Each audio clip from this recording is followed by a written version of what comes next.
But with this transfer portal, man, year to year, it has changed. It's so different than back then because, hey, you had them for 3 and 4 years. They weren't going anywhere.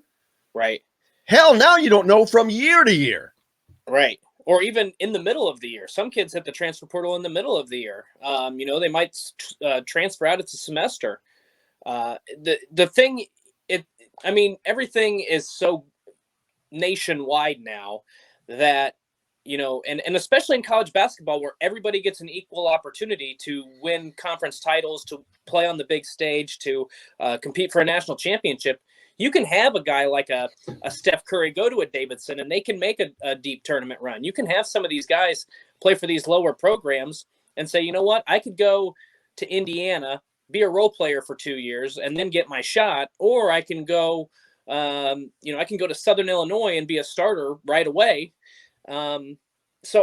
It's just different times now. I mean, that's kind of the way it was. You went to Indiana, you sat on the bench or you were in your role for a year or two, and then you would get your opportunity if you were good enough. I'm not going to be the starter. Well, I'm going to leave. I'm going to get back in the portal. Oh, my God. He's been waiting for the moment to play that. Perfect timing, too. Oh, he's been waiting like a kid at Christmas. John, the producer I'm talking about.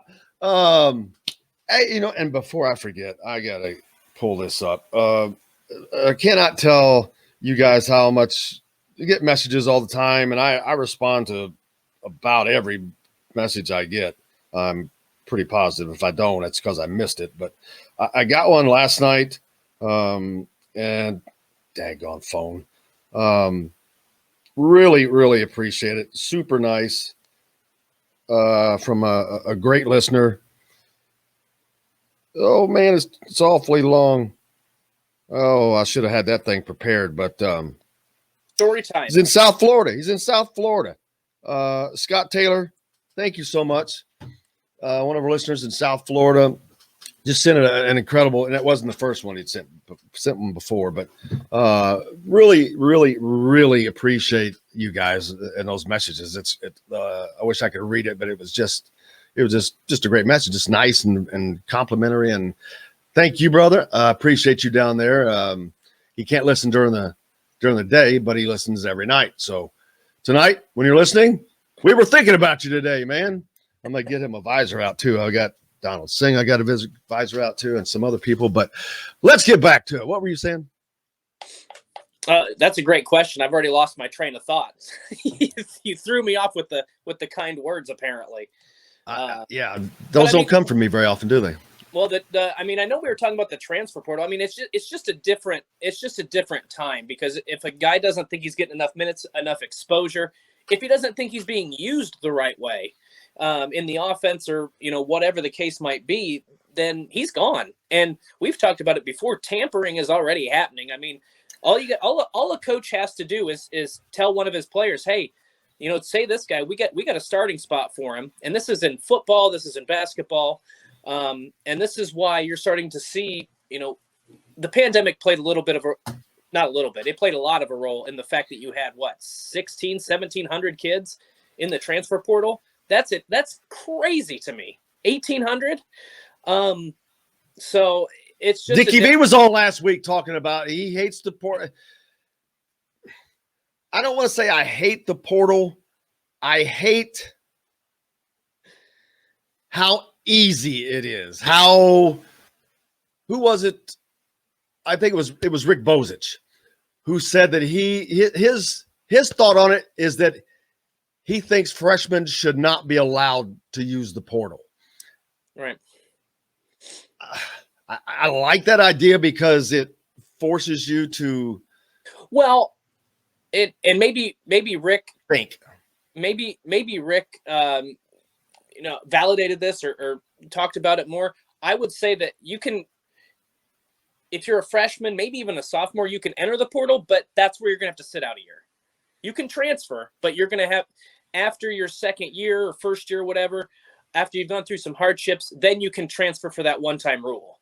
That would be because you can still enter the portal. I don't want to tell a kid, if he's had a really bad experience, you can't tell somebody, for whatever reason, or if he needs to move back closer to home, hey, you can't transfer until after then. But if you want to transfer, you're going to have to follow the old guideline of sitting out for one full season. Do you know why they can never stop this? They don't enforce contracts among coaches. A coach can have a contract and it doesn't mean jack. Right. If a coach wants to leave, he's going to leave. Well, we got a buyout. Okay, pay my buyout.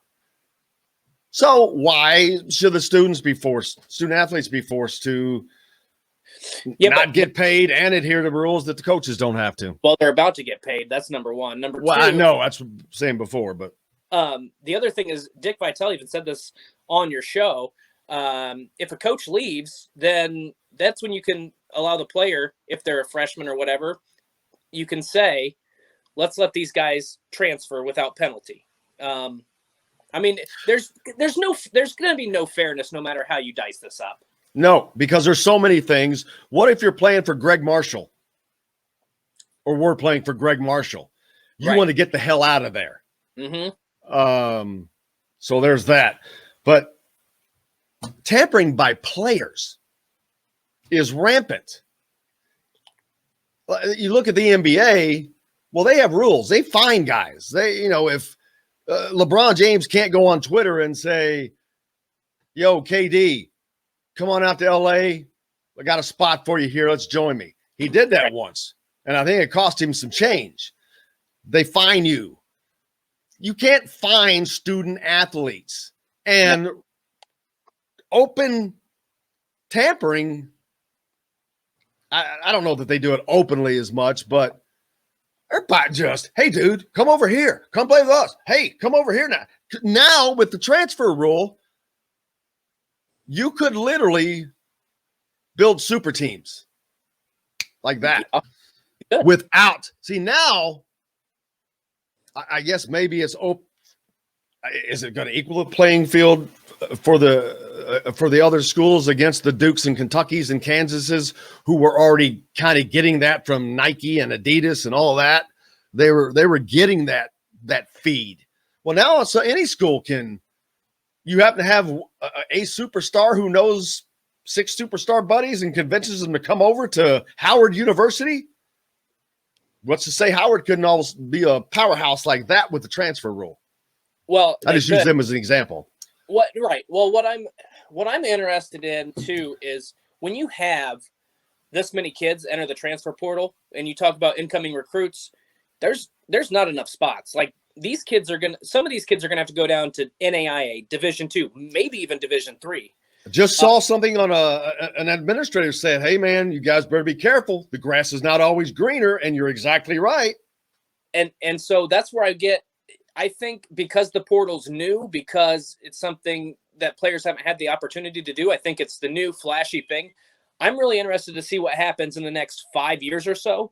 And some of these other players, after they get, a little bit more of life experience, maybe maybe they say, you know what, the transferring was not my best option. It was an impulse decision.